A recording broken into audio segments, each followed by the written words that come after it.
Nahajamo se v ekološko najbolj ogroženem delu Slovenije,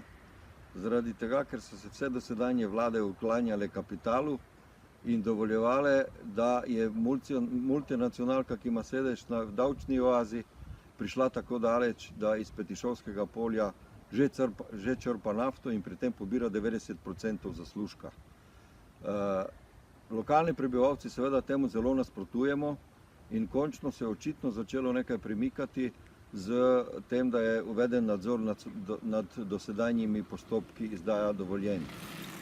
Seveda pričakujemo, da bo in vemo, da bo Levica kot ekološko osveščena stranka prispevala k temu, da se bo ta svinjarija končala in da dejansko ne bo prišlo do tega, da bomo največji ceh udinjanja naših oblastnikov plačali prebivalci, ki živimo v okolici Petišovec.